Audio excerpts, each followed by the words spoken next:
amici possono, se sono interessati, possono prenderne una copia, così come gli autori. Sono qua dietro, magari se chi vuole.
E quindi interpretazione di queste analisi chimiche, che sono molto importanti, e vogliamo fare un esempio. Ad esempio nel campo pittorico, quindi nel campo dei, diciamo, dei pigmenti oppure dei leganti pittorici, possiamo sapere con le analisi chimiche di che tipologia è quel pigmento, e quindi sapere se, per esempio, stiamo datando un quadro del 1400, se un determinato pigmento c'era già dal 1400 o non c'era, quindi andiamo a mettere assieme il discorso dei falsi e non, oppure dell'autenticità. Oppure facciamo un'analisi dei vari materiali impiegati, le loro proprietà chimico-fisiche, e questo ci permette sicuramente una migliore interpretazione anche dell'opera d'arte. Credo di aver parlato fin troppo. Bene. E quindi do il microfono a Silvia. Grazie Adriana, mi metto in postazione e inizio appunto il mio incontro. Bene, grazie allora per l'introduzione che ha essenzialmente inquadrato l'argomento, no? L'argomento che viene rappresentato proprio da questo titolo, dove ci sono una serie di parole chiave, la chimica e l'arte, ma soprattutto i materiali. Appunto questo è l'aspetto importante, cioè i materiali di cui i beni culturali sono appunto, quindi le opere d'arte sono costituite. Questo sarà un pochettino l'aspetto su cui mi focalizzerò.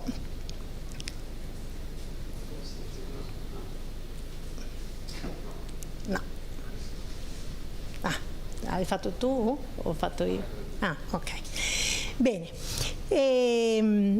Quindi bene culturale. Bene culturale, allora vediamo che cos'è la definizione.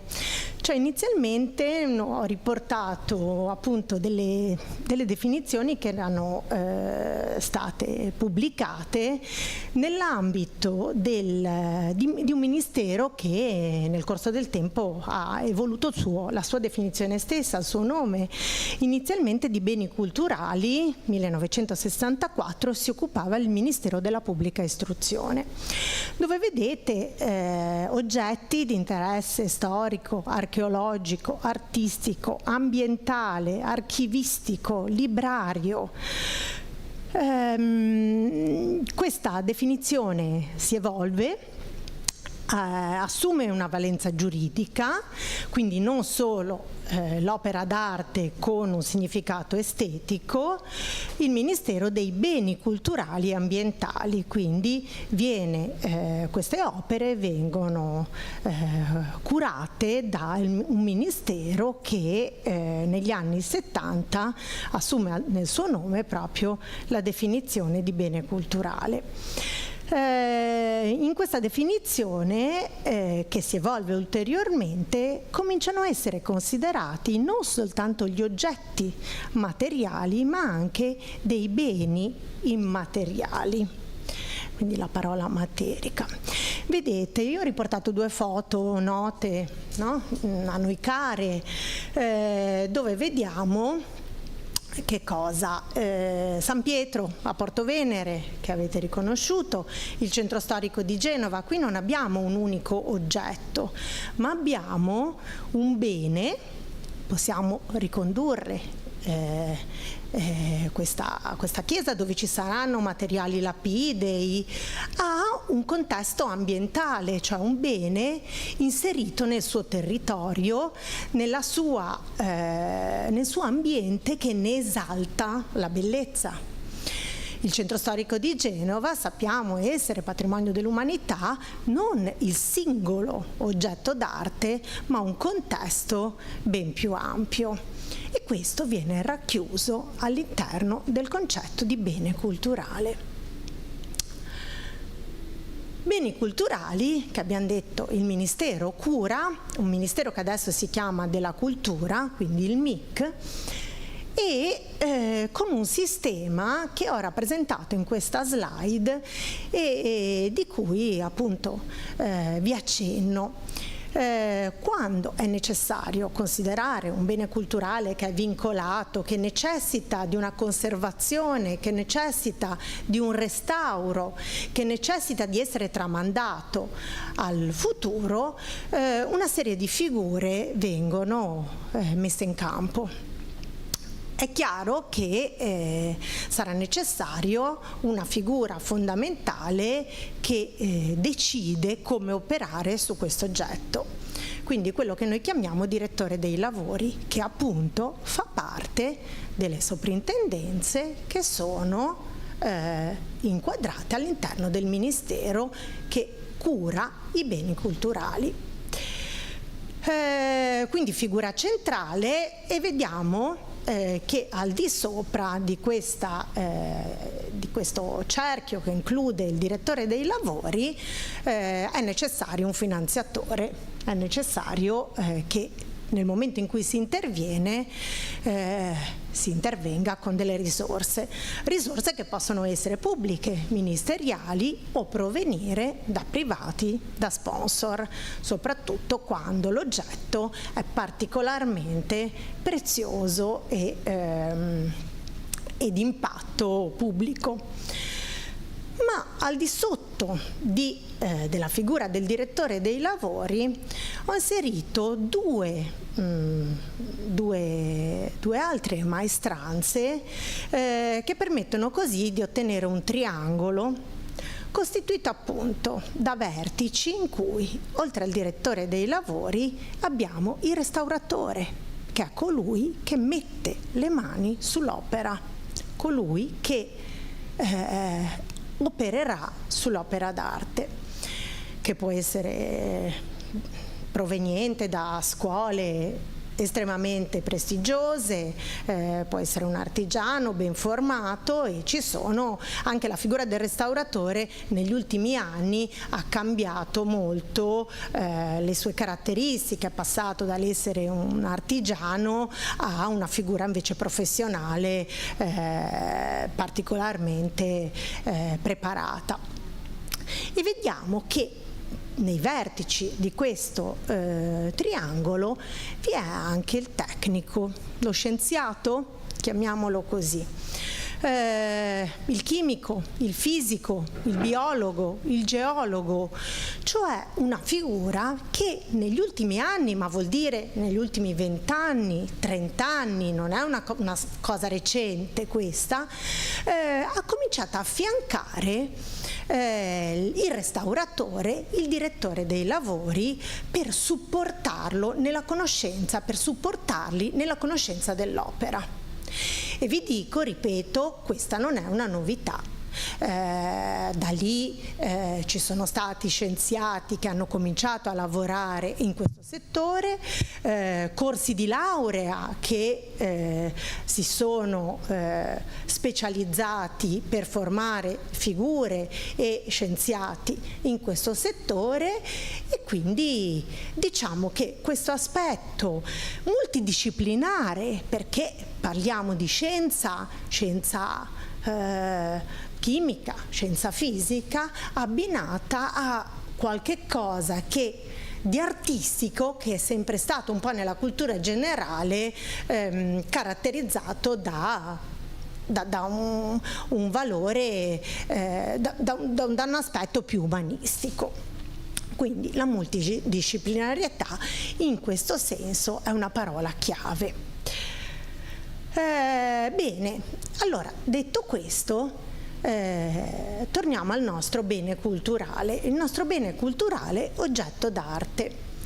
Vedete qua un elenco di quelli che ci vengono in mente quando parliamo di opere d'arte.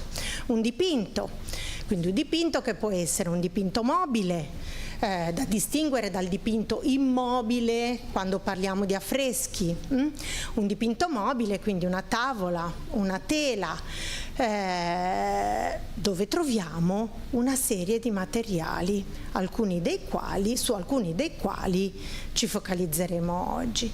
Materiali lapidei, ho portato la foto del Partenone, ma qualsiasi statua, palazzo, chiesa, quindi la conoscenza delle rocce, delle pietre, la geologia, quindi materiali cartacei. Anche questi sono oggetti di interesse storico, artistico, documentaristico, perché in questo caso, oltre al materiale stesso, molto spesso questi materiali cartacei sono anche portatori di informazioni che devono essere necessariamente preservate.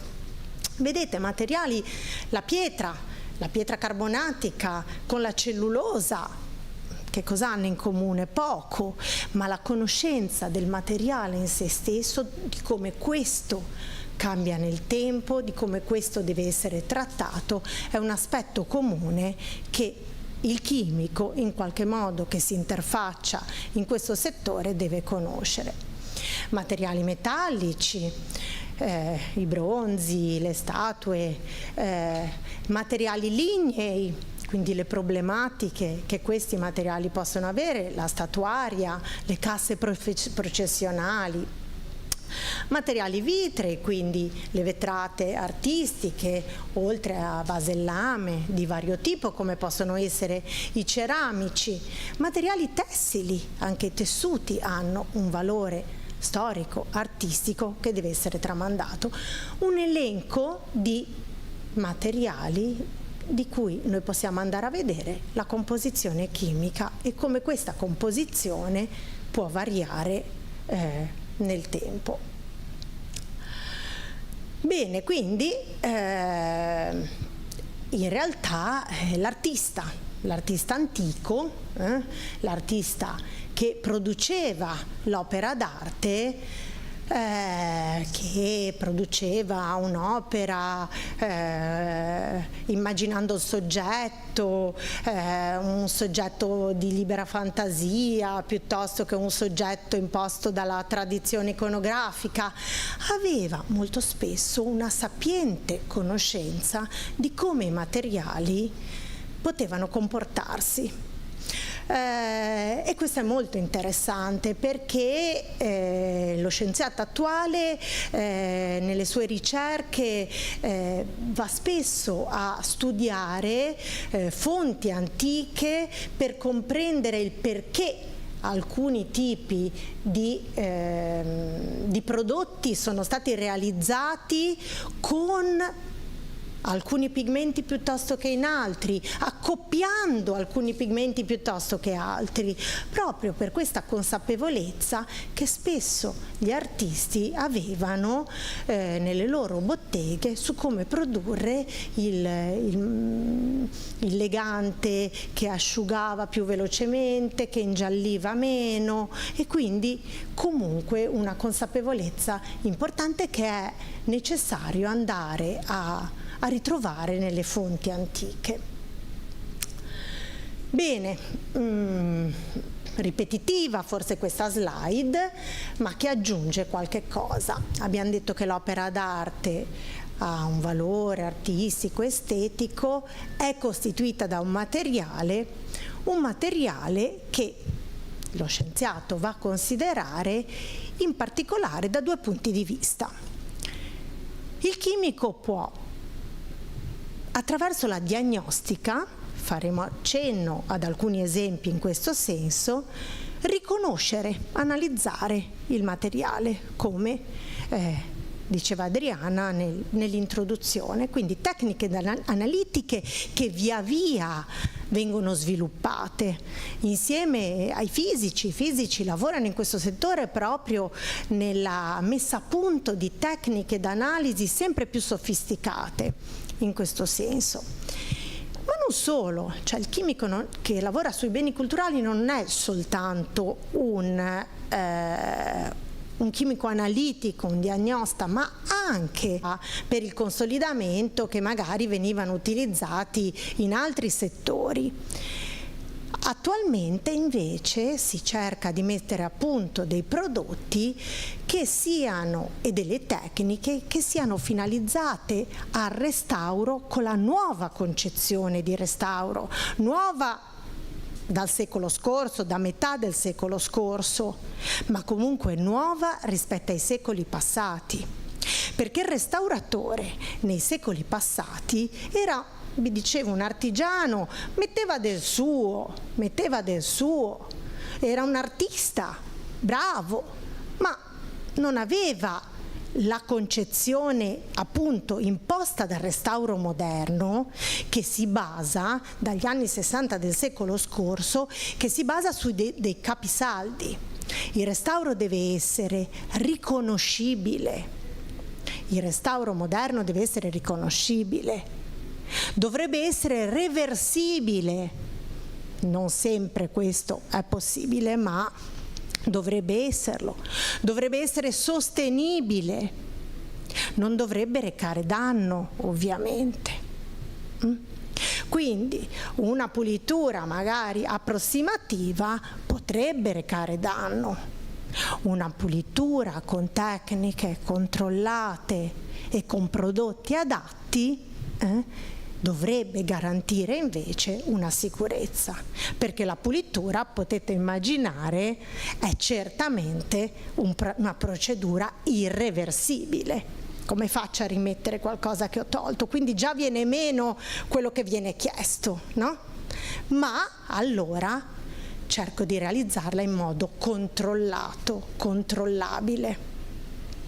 Quindi ecco qua che un supporto può essere dato anche in questo filone, cioè non solo nella diagnostica, ma anche nella messa a punto di tecniche per il restauro. E quindi qua abbiamo questo aspetto. L'analisi per il riconoscimento dei materiali, ma anche i nuovi metodi per il restauro, proprio per, ricordiamo, dare informazioni e supportare lo storico dell'arte, il restauratore.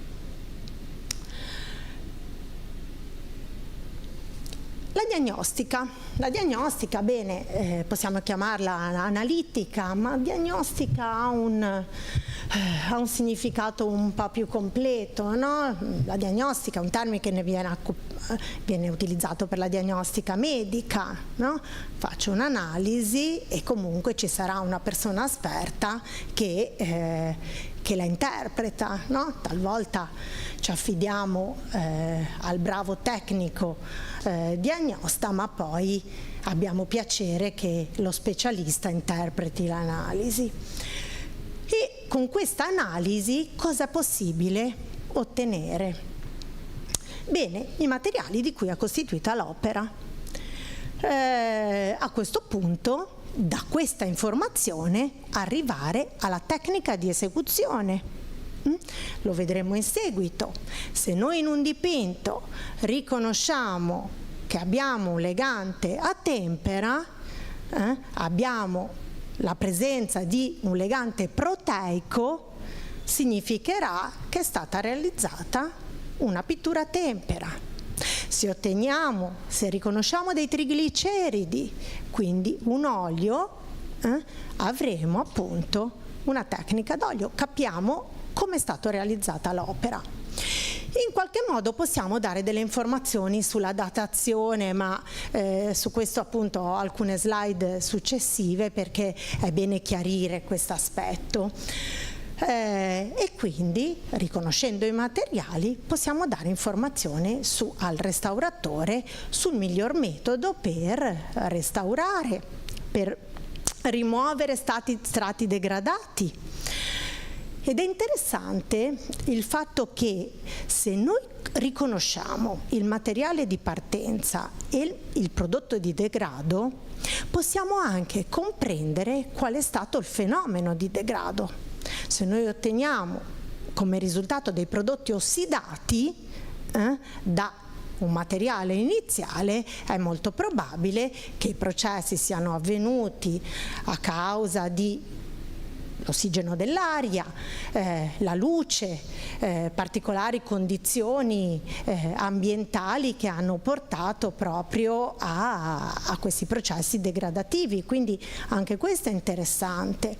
La formazione di croste nere sui materiali lapidei che si riconoscono identificando su una pietra carbonatica delle croste gessose, implica che c'è stato comunque la presenza di piogge acide, quindi comunque acido solforico, di ossidi di zolfo in qualche modo, quindi un ambiente inquinato in qualche modo.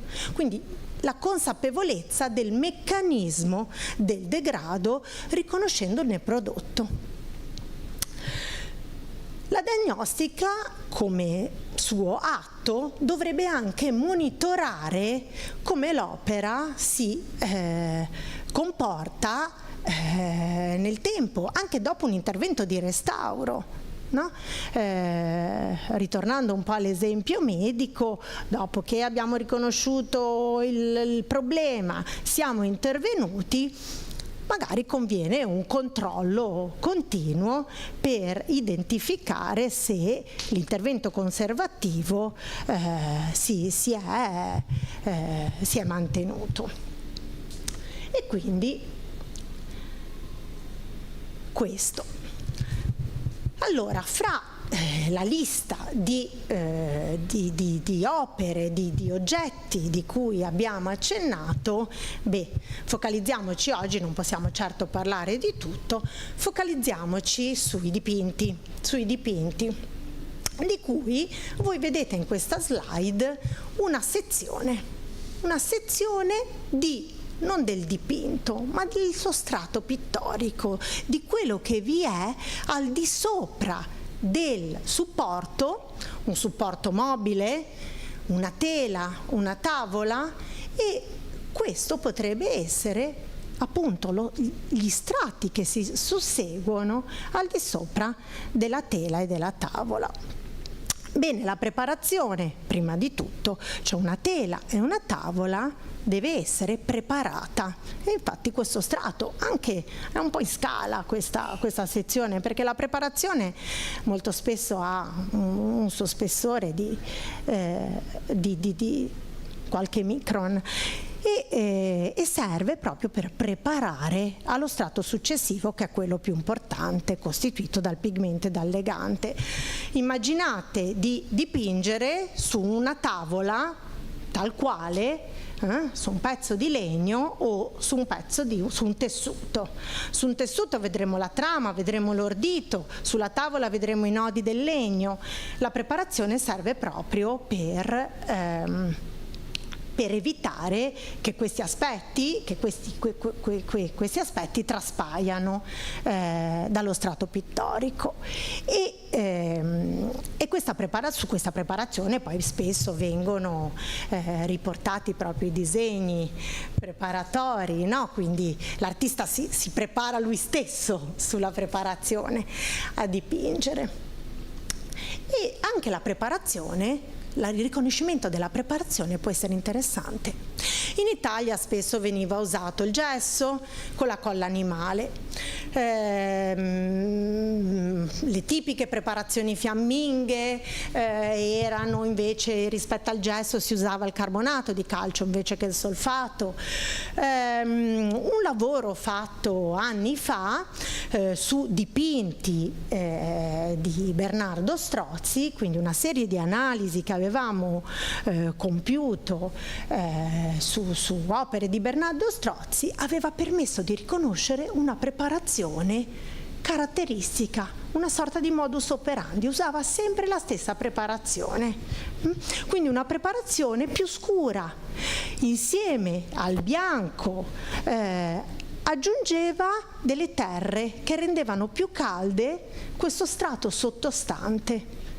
E anche questo è stato interessante perché magari gli artisti poi magari andavano a comprare anche delle tele già preparate, ma compravano quelle che a loro piacevano, quindi realizzate dalla stessa bottega nello stesso modo, o talvolta venivano realizzate nella bottega stessa. E quindi anche questo è molto interessante perché anche la preparazione può dare delle informazioni.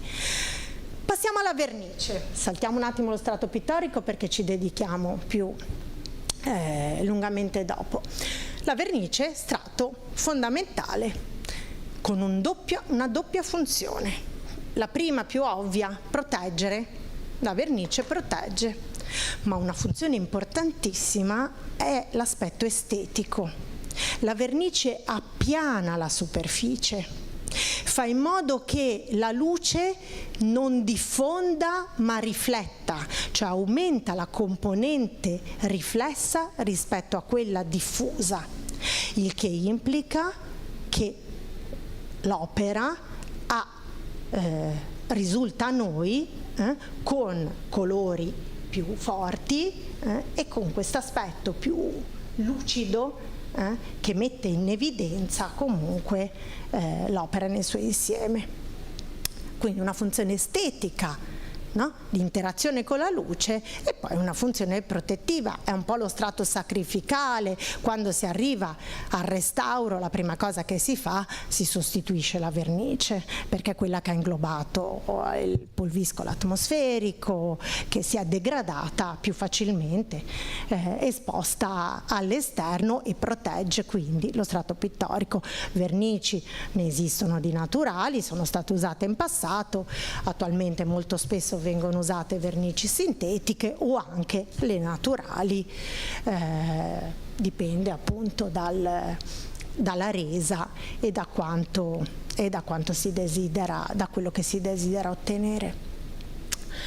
I leganti, lo accennavo prima, lo strato pittorico è quindi costituito dalla polvere di pigmento che dà il colore e dal legante che deve mantenere insieme questo colore. Si dice, no, che dà coesione, unisce le particelle del pigmento, e adesione, le fa aderire allo strato sottostante. Quindi un ruolo di servizio che però è fondamentale perché le tecniche pittoriche vengono poi spesso definite dal legante. Quando voi entrate in un museo e leggete il cartellino, trovate il nome dell'autore, la data di nascita e di morte, e trovate scritto che cosa? Olio su tela, tempera su tavola. Olio e tempera sono i leganti che sono stati utilizzati.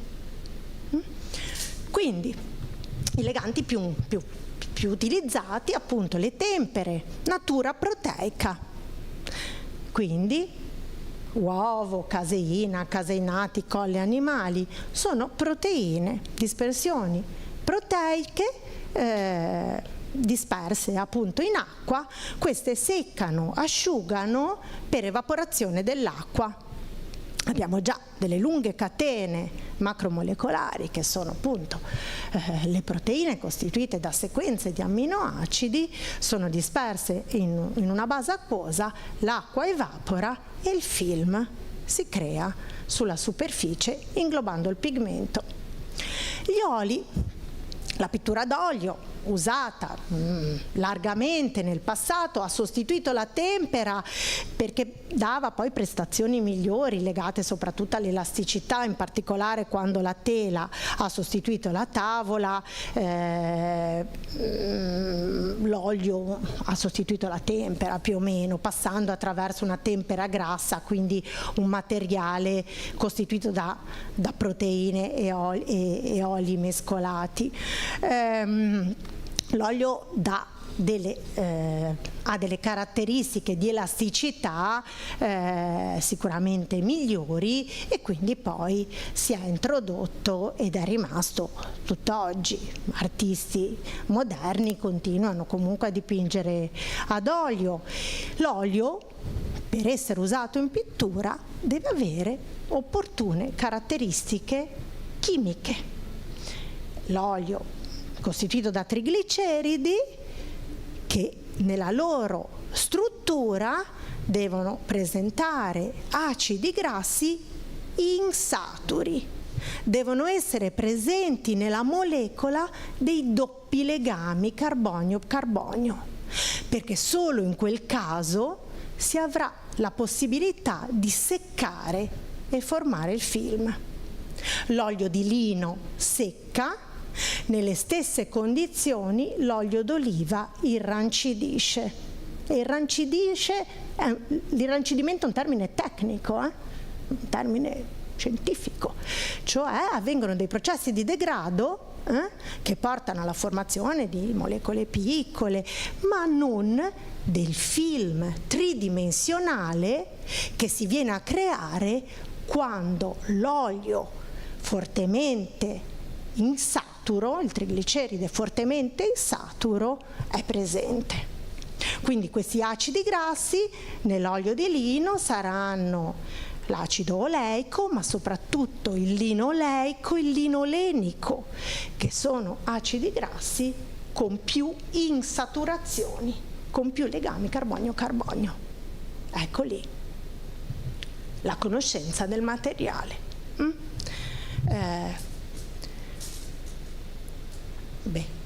Lasciamo stare, ne abbiamo parlato, no? del trigliceride, e andiamo ai pigmenti, altrimenti non mi resta il tempo. Bene, i pigmenti, quindi queste polveri che poi hanno il ruolo principale, no? Il dipinto è qualche cosa che presenta dei colori. Questi pigmenti utilizzati nel passato, ma attualmente, sono generalmente delle polveri di natura inorganica, degli ossidi, dei sali di vario tipo. Quando parliamo invece di composti di origine, di natura organica, facciamo un po' più riferimento ai coloranti. Con i coloranti sono state ottenute le lacche, che hanno un aspetto simile a quello dei pigmenti, perché essenzialmente il principio colorante viene fatto assorbire su una matrice inorganica, e di conseguenza poi io ho a che fare con una polvere molto simile al pigmento, ma il principio colorante è una molecola organica. Io spesso faccio l'esempio del gessetto colorato, no? Il gessetto colorato io lo macino, ottengo una polverina colorata, ma in realtà la matrice è il gesso, quindi un sale inorganico, e poi colorato con un colorante di vario tipo, quindi una molecola che ha la caratteristica e le proprietà di colorare a causa proprio della sua struttura. Bene, allora i pigmenti, qua vedete una tabellina dove ci sono tanti nomi di pigmenti, li ho anche divisi in base al loro colore, gli azzurri, i bianchi che ho rappresentati in grigetto, i rossi, i gialli. Questi sono tutti pigmenti antichi usati nel corso dei secoli,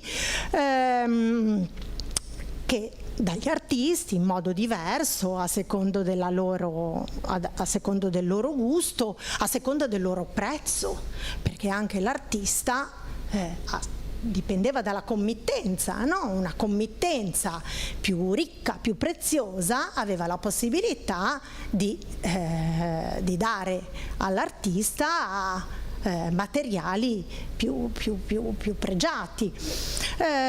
Questi sono pigmenti appunto che sono stati usati nel passato. Tenete conto che la chimica moderna, quindi l'industria chimica moderna, si è sviluppata con proprio l'industria dei coloranti, dei pigmenti. Grandi colossi tedeschi della chimica del secolo passato, no? Hanno iniziato la loro storia producendo coloranti e pigmenti.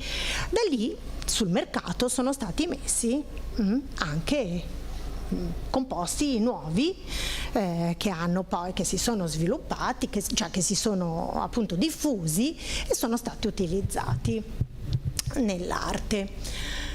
E quindi cosa è successo? Che andando in qualche modo ad analizzare, a riconoscere la diagnostica, no? Riconoscere i materiali presenti nell'opera, quindi il tipo, il sale, la molecola, il composto presente nell'opera, era possibile comprendere in qualche modo se questo apparteneva a un'epoca antica piuttosto che a un'epoca moderna. Però c'è di più, perché non è soltanto data di utilizzo, poi invenzione di un prodotto a quel punto altro che l'ha sostituito. Ci sono tutti comunque degli aspetti più complessi.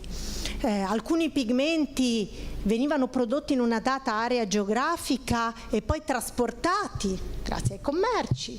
Il commercio si interrompe e quel pigmento comincia a non essere più presente. Oppure anche pigmenti antichi non è che provenivano così, venivano prodotti, non è che provenivano dalla natura tal quali, venivano prodotti con delle ricette, come dicevamo, sapienti.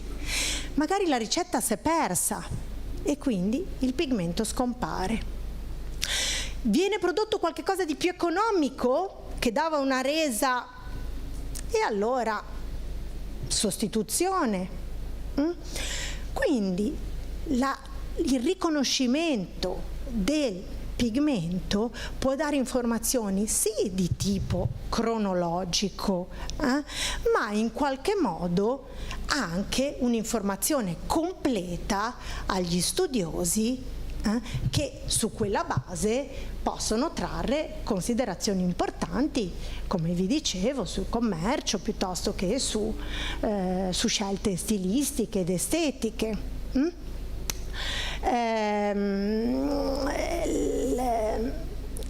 Ecco, sì, un'altra cosa importantissima che vi dirò subito. Vedete questi aspetti?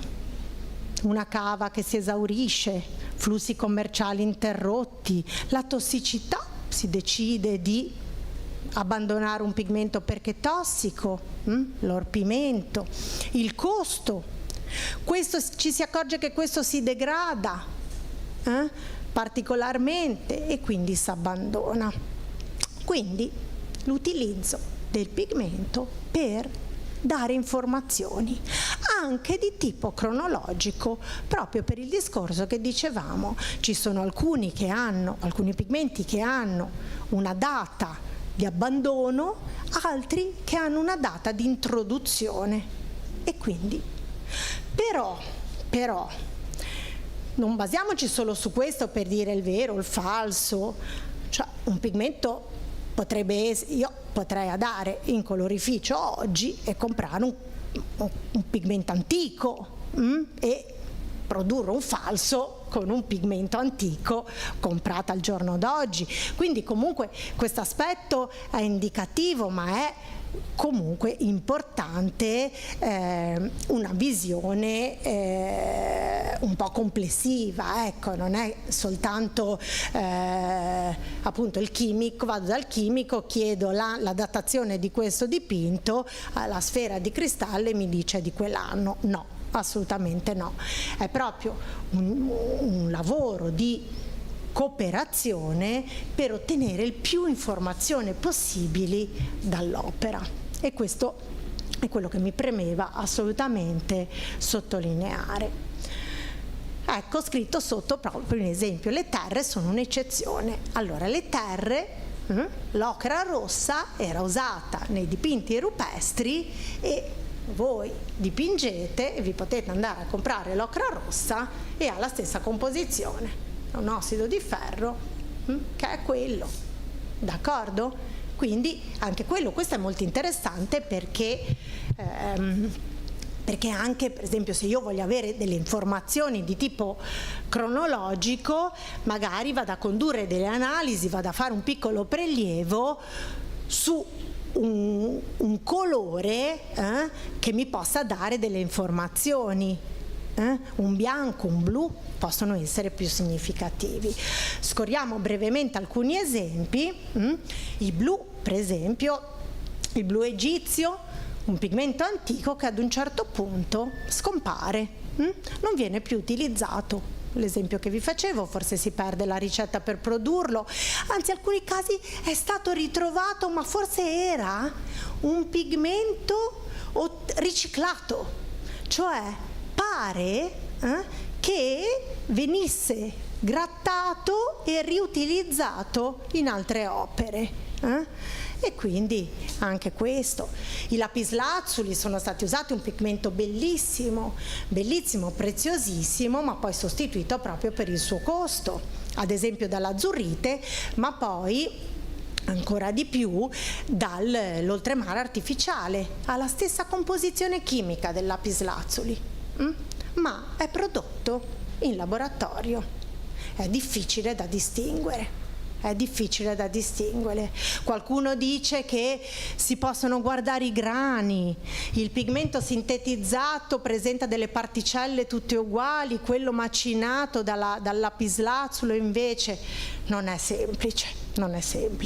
La composizione, gli elementi che lo costituiscono sono gli stessi. Il caso dei bianchi è emblematico, perché i bianchi si sono succeduti. Nel passato si utilizzava principalmente la biacca, un po' di carbonato di calcio, ma la biacca era il pigmento principe, un carbonato basico di piombo, che è stato abbandonato, sì per la sua tossicità, ma perché molto spesso si degradava. Tendeva a scurire in ambienti umidi, in presenza dell'ossigeno dell'aria, poteva formare ossidi scuri, solfuri e quindi scurire. Il caso appunto della crocifissione di Cimabue è stato sostituito con bianchi moderni, l'ossido di zinco che quando si degrada diventa un carbonato e che è comunque bianco, e poi il bianco di titanio che è quello normalmente usato nell'edilizia, è il bianco che tutti conosciamo. Il bianco di titanio ha una sorta di data di introduzione, e quindi in teoria il bianco di titanio non può essere presente in un dipinto seicentesco, non in teoria, nella realtà. Ma cosa potrebbe essere? Che l'opera seicentesca nel secolo scorso è stata restaurata e magari è stato introdotto del bianco di titanio? Chissà. Bisognerebbe andare a prendere le fonti e comprendere la storia dell'opera. Quindi questo diventa molto importante, ripeto, la collaborazione continua. Un accenno all'analisi. Vi dicevo inizialmente che le tecniche di analisi si sono via via sviluppate, sempre tecniche più sofisticate, con analisi che possono essere considerate non distruttive, quindi non è necessario prelevare. Analisi distruttive o semidistruttive, in cui è necessario fare un piccolo prelievo. Queste tecniche devono essere usate in modo diciamo completo, perché tutte possono dare informazioni. È chiaro che non si può pretendere di prelevare largamente, perché questo vuol dire togliere materiale. Ma magari è necessario farlo per avere una conferma e il dettaglio della composizione del materiale preciso. Quindi ci sono dei criteri che devono essere utilizzati.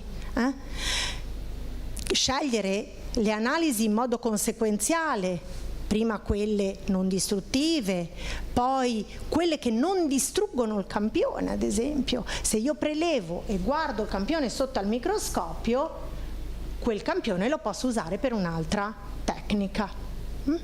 Quindi quello, prelevare in modo corretto, con dimensioni microscopiche, ho portato qualche esempio da farvi vedere, in un numero strettamente necessario e scegliendo il punto che possa darmi informazioni. Magari vicino a una lacuna dove il restauratore comunque interverrebbe per colmarla e quindi non si apporta nessun tipo di danno, e questo deve essere fondamentalmente diciamo, l'attenzione da compiere. Quindi si preleva, si ottiene, vi ricordate il disegnetto che vi ho fatto prima della sezione? Si può ottenere una sezione dal prelievo condotto. Quella sotto è una foto dove un piccolo campione viene inglobato in una resina, sezionato trasversalmente, e si può identificare preparazione, strati pittorici, vernice, esattamente come l'abbiamo visto nel disegno della slide precedente. Metodo per produrre cross section, e qua ecco. Allora, questo è l'esempio di un'analisi condotta con il microscopio elettronico a scansione abbinato alla microsonda EDS, una tecnica abbastanza di elezione per l'analisi dei pigmenti, dei dipinti, dei prelievi ottenuti da dipinti, di cui è uno strumento particolarmente sofisticato. Il Dipartimento di Chimica, altri dipartimenti dell'Università di Genova fortunatamente ne dispongono, e vi faccio solo vedere questo come esempio, no? Abbiamo la foto della sezione realizzata al microscopio ottico. Vediamo tutti i colori. Il microscopio ottico utilizza luce nel visibile e di conseguenza noi vediamo uno strato bianco, uno blu, uno giallognolo arancione. A quel punto andiamo sotto al microscopio elettronico. Il microscopio elettronico, come dice il nome, utilizza un fascio di elettroni. Non permette di vedere i colori, ma permette di avere una visione tridimensionale e particolarmente ingrandita del campione. Riesco a vedere i grani, riesco a vedere la sezione a livello molto dettagliato. A quel punto grazie all'abbinamento di questa tecnica con la microsonda elettronica posso anche ottenere gli elementi chimici di quello strato che io vedo particolarmente ingrandito. Con le mie conoscenze che ho sulla composizione dei pigmenti, identifico il pigmento. Sono nella preparazione, vedo lo zolfo, vedo il calcio, so che una preparazione tipica è di solfato di calcio, dico quello è gesso. Al di sopra avevo uno strato blu che ho visto al microscopio ottico, dove vedevo i colori e trovo il rame, avrò l'azzurrite, il tipico pigmento a base di rame del passato. Vado sopra e vedo lo zolfo e l'arsenico, un pigmento giallo-oro, arancione, l'orpimento. Quella è la composizione del materiale che io ho identificato. Ecco lì, questo è un po' il principio con cui abbiamo condotto nel passato varie analisi. Ho riportato un esempio di analisi condotte nel passato su questa opera di nuovo del nostro territorio, quindi una pala d'altare, il trittico di Sant'Andrea, dove avevamo trovato pigmenti veramente particolarmente interessanti, quindi un'opera comunque di stampo fiammingo, dove abbiamo identificato il cinabro, il giallo di stagno e piombo, il verde prodotto dal blu, dall'azzurrite con il giallo di stagno e piombo, una preparazione a base di carbonato di calcio, come i fiamminghi facevano, con un'imprimitura di BH. Insomma, comunque analisi particolarmente interessanti che hanno, vedete nuovamente delle sezioni stratigrafiche viste al microscopio elettronico, chiaramente riconoscibili, e che hanno messo in evidenza, un esempio che ha messo nuovamente in evidenza questo aspetto multidisciplinare necessario per questa disciplina che può appunto vedere figure, competenze diverse finalizzate alla conoscenza essenzialmente. E con questo direi che concludo.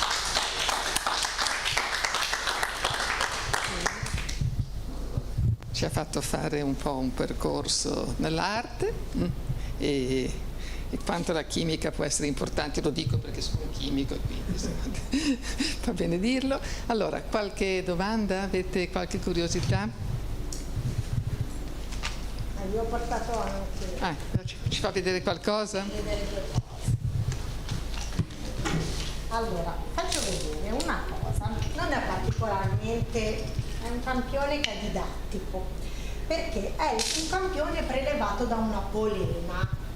Cosa voleva dire? Che una polena dipinta, quindi tutte le volte che arrivava il porto si dava una mano di si dava una mano di pittura, e quindi è una sezione bellissima perché aveva tipo 12-13 strati, quindi io ve la faccio vedere, e qua si vede la sezione inglobata, cioè uno strato di resina, si appoggia al campione, si ricopre di resina che può indurire e si taglia come una fetta di torta trasversalmente, quindi la sezione esce fuori, io riesco a vedere gli strati.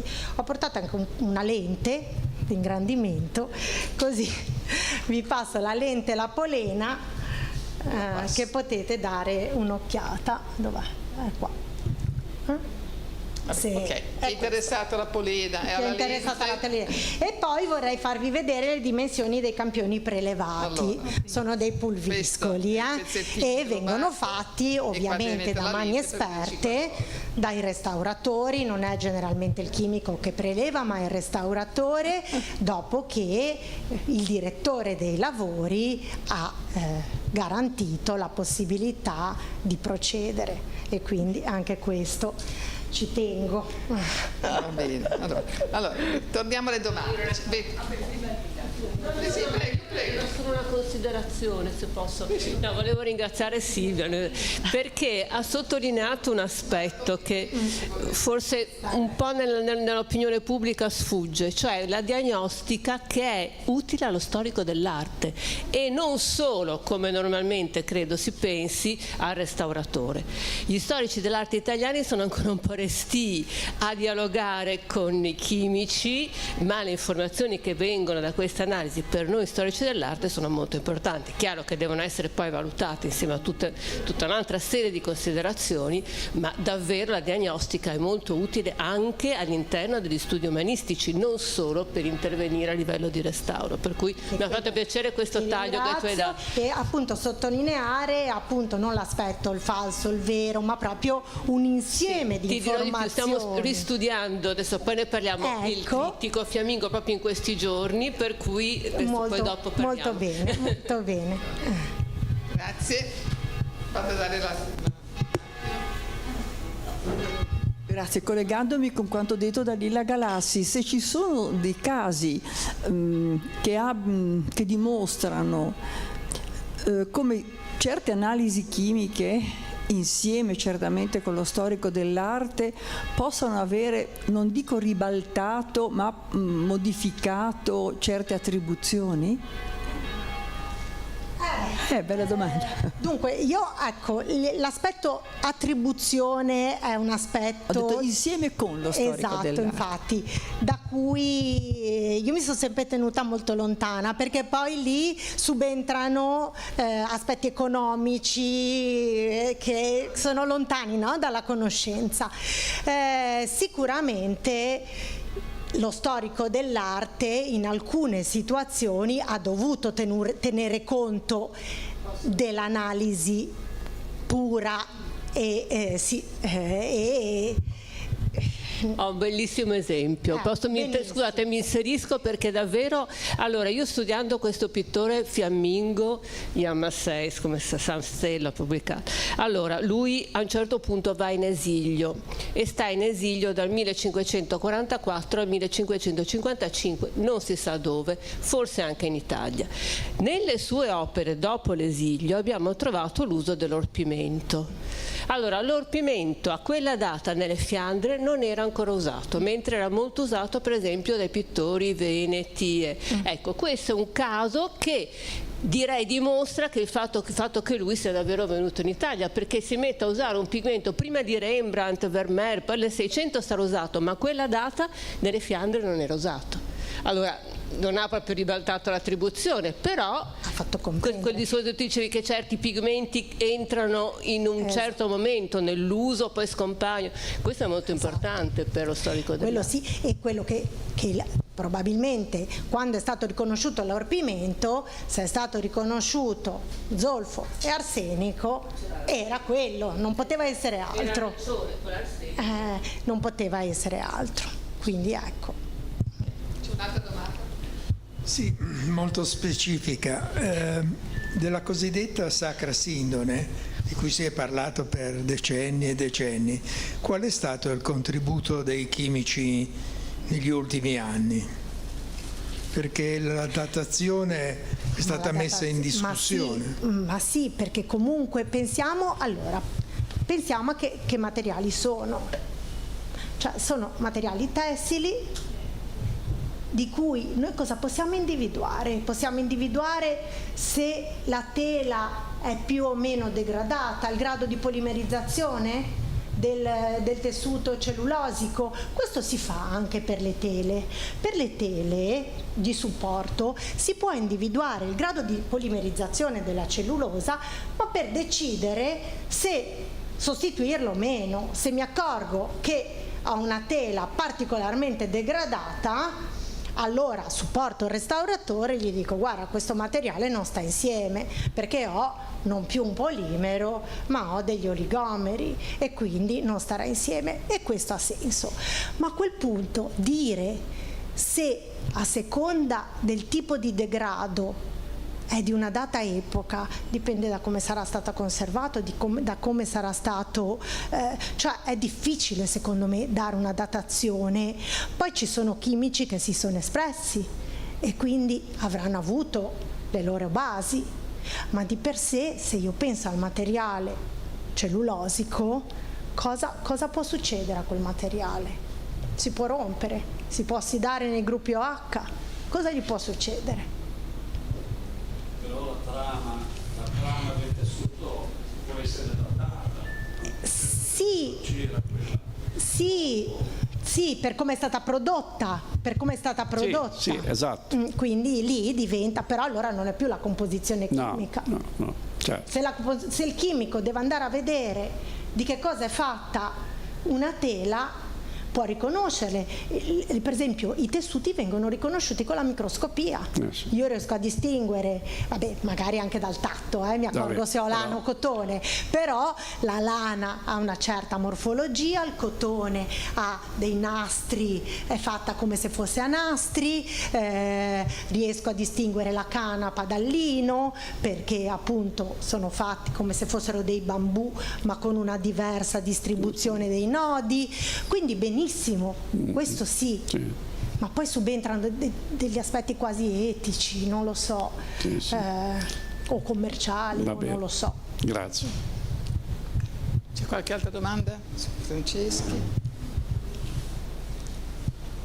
Non è una domanda, anche io sono un chimico, però questa volta riporto un'osservazione che aveva fatto un altro chimico famoso, il professor Ferroni, e aveva detto: io molto spesso, per sapere quali pigmenti venivano usati in quel periodo, andavo a consultare Le fonti. Come si può dire, i dazi che venivano pagati, e aveva fatto un lavoro per Genova anche, e aveva considerato nel periodo di Bernardo Strozzi c'erano importati alcuni pigmenti quando lui lavorava qui, alcuni pigmenti e poi non venivano più importati. Allora diceva: guardate, non occorre solo fare l'analisi, Certo. che ci vuole, perché la diagnostica, come ci hai spiegato benissimo, lo studio delle fonti è indispensabile, ma le fonti anche sono molto importanti. Certo. Ricordo che un'altra volta, proprio qui, ci aveva parlato il professor Ferroni di Firenze, era stato invitato qua, ci aveva parlato di analisi che aveva fatto su un materiale i risultati delle analisi le aveva trovate su un libro di ricette. Ci voleva l'urina di cavalla gravida. E chi lo trova questo? Ecco, quindi è molto importante questa multidisciplinarietà. Sì. No, infatti, assolutamente. È evidente. Lo studio delle fonti, lo studio delle ricette è importantissimo, perché è un'indicazione anche di quello che uno deve andare a cercare, no? Non è la sfera di cristallo, ma ci sono appunto, comunque, soprattutto quando poi si parla magari di composti organici, diventa tutto molto complicato. Anche lì ci sono delle tecniche adatte, cromatografiche, spettroscopiche, però insomma andare a interpretare un FTR, uno spettro infrarosso di una sostanza completamente sconosciuta, insomma servono degli spettroscopisti bravi. Altre domande? No. Io avevo una curiosità sui pigmenti rossi.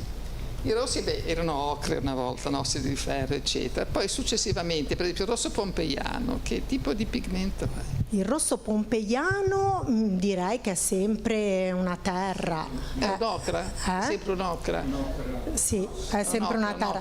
No, c'è stato, vabbè, il cinabro vermiglione. Sì, ma il cinabro costava. Costava, sì, era. Infatti è stato poi molto spesso un po'. Cioè si vendeva cinabro, quello che non conteneva mercurio, quindi, sì. Quindi essenzialmente e poi principalmente sì, è stato utilizzato il migno. Comunque, però anche lì c'è piombo. Sì, infatti però è stato utilizzato principalmente proprio la parola miniatura, no? Sì, miniatura, sì, e quindi quello, e poi vabbè, poi pigmenti poi più moderni. Quindi no, chiedevo il rosso pompeiano, sì. Quindi essenzialmente ocra. Sì.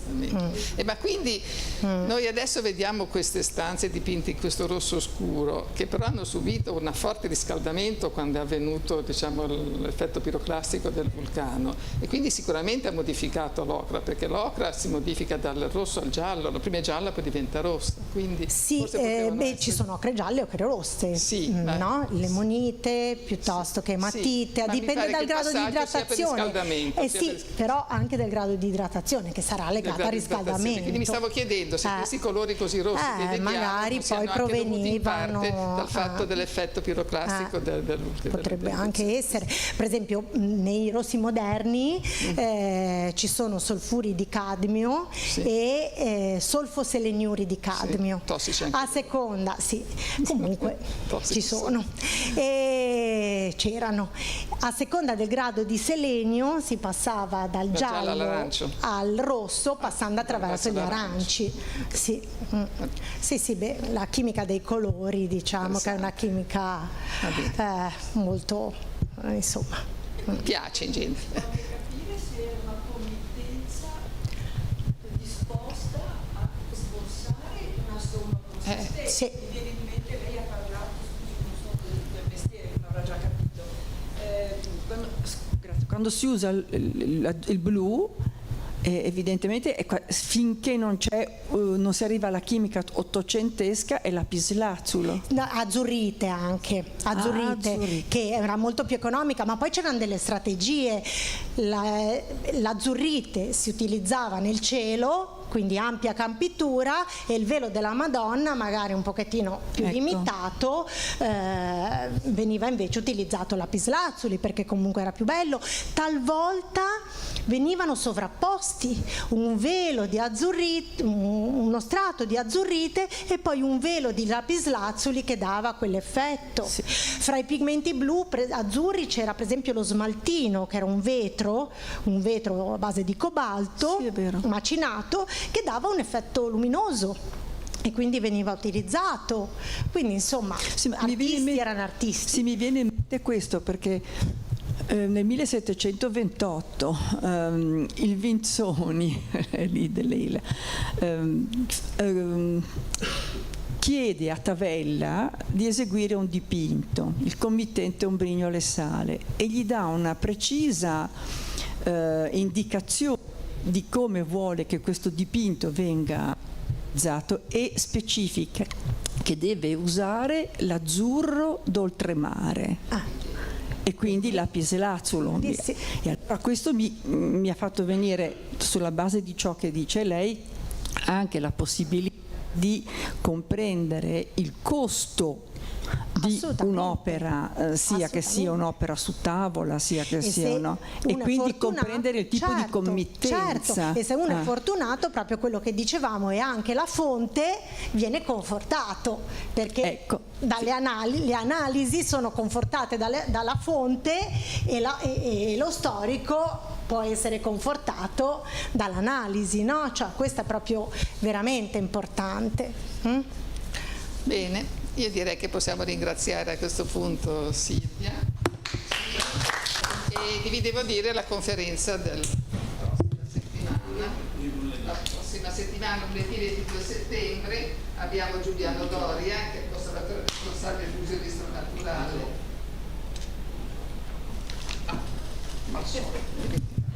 Allora, torniamo. Lunedì 22 settembre Giuliano Doria, come sapete il conservatore del Museo di Storia Naturale Giacomo Doria, con Roberto Poggi, che è conservatore onorario, ci parlerà dalle foreste di Borneo alla digitalizzazione delle collezioni. E già che ci sono, vi dico anche giovedì 25 settembre, Federico Montaldo, che è un accademico, avvocato, fotografo, parlerà dell'archivio fotografico Ivo Salietti. Okay. Va bene, spero di rivedervi. Lunedì ci sarà sciopero, sciopero generale.